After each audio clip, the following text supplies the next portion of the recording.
धर्म की रक्षा शास्त्र से भी होती है, और जब शास्त्र से बात न बने तो शास्त्र में से एक डंडा हटा दो, क्या बचेगा? शस्त्र।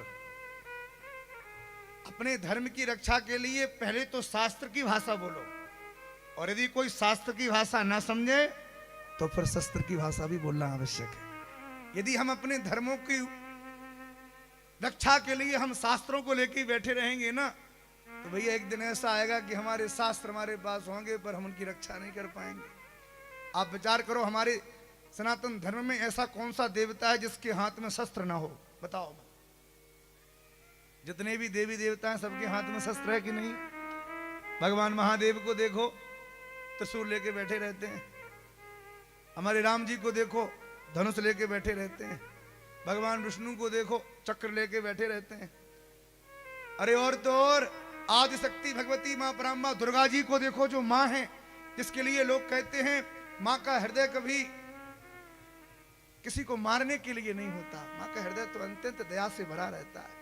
लेकिन वो भगवती दुर्गा भी अपनी अष्टभुजाओं में कृपान न जाने कितने प्रकार के अस्त्र लेके बैठी है। महाराज, क्या आवश्यकता पड़ गई इनको शस्त्रों की? आवश्यकता बिल्कुल है। क्यों? क्योंकि दैत्यों का बाहुल्य जब प्रकट होता है ना, तो वहां शास्त्रों की भाषा नहीं चलती, वहां शस्त्रों की भाषा ही चलती है। आज भी हम लोगों को सावधान होने की बहुत आवश्यकता है। सनातन धर्म को नष्ट करने के एक नहीं अनेक प्रकल्प चलाए जा रहे हैं। सनातन धर्म की जड़ों को कैसे नष्ट किया जाए, इसकी अनेक प्रकार की योजनाएं बनाई जा रही हैं। बड़ी बड़ी एजेंसियां लगी हुई हैं। महाराज,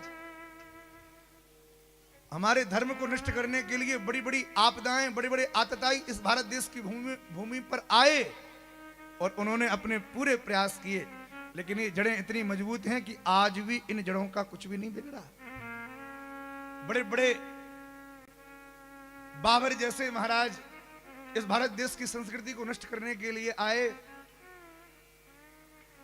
बड़े बड़े यवनों ने महाराज हमारी संस्कृति को नष्ट करने का प्रयास किया, अंग्रेजों ने प्रयास किया, लेकिन धन्य है भारत देश और धन्य है यहाँ के वो लोग जिन्होंने मरना स्वीकार किया पर अपने धर्म का धर्मांतरण करना स्वीकार नहीं किया। महाराज, और आज के देश में सबसे बड़ी विडंबना है, गांव गांव में बड़ा धर्मांतरण हो रहा है। जिनको अपने इस सनातन जैसे धर्म में कुछ नहीं मिला, उनको किसी अन्य धर्म में और मिलेगा क्या? और हम तो कहते हैं अन्य कोई धर्म है ही नहीं। धर्म की कोई तिथि तारीख नहीं होती। आप बताइए, सनातन की कोई तिथि तारीख हो तो कब से प्रकट हुआ, कब इसका अंत है? रामकृष्ण के पहले भी ये धर्म था। राम जी भी सनातन में ही प्रकट हुए हैं, भगवान कृष्ण भी सनातन में प्रकट हुए हैं।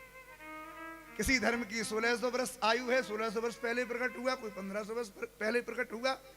ये धर्म नहीं है, ये पंथ हैं, मनमुखी पंथ लोग बनाए चले जा रहे हैं। धर्म केवल सनातन है। हम आप सबसे प्रार्थना करना चाहते हैं कि हमारे सनातन के जितने भी अंग हैं, जितने भी हम बिखरे हुए लोग हैं, हम सबको पहले तो शास्त्रों की बात करनी चाहिए, और शास्त्रों से जब बात ना बने तो शस्त्रों की बात करनी चाहिए। मेरी बात को अन्यथा ना लेना। हम लोग उस देश के वासी हैं, हमारे लिए सब बराबर हैं। सर्वे भवन्तु सुखिनः, सर्वे सन्तु निरामया, सर्वे भद्राणि पश्यन्तु मां कश्चित् दुःखभाग् भवेत्।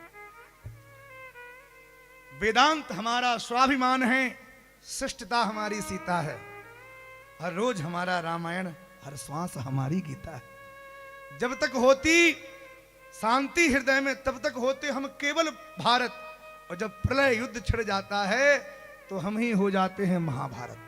महाराज, प्रयास करते हैं कि प्रेम से बात कोई माने, और जब ना माने तो महाभारत करने में भी हम देर नहीं लगाते। महाराज,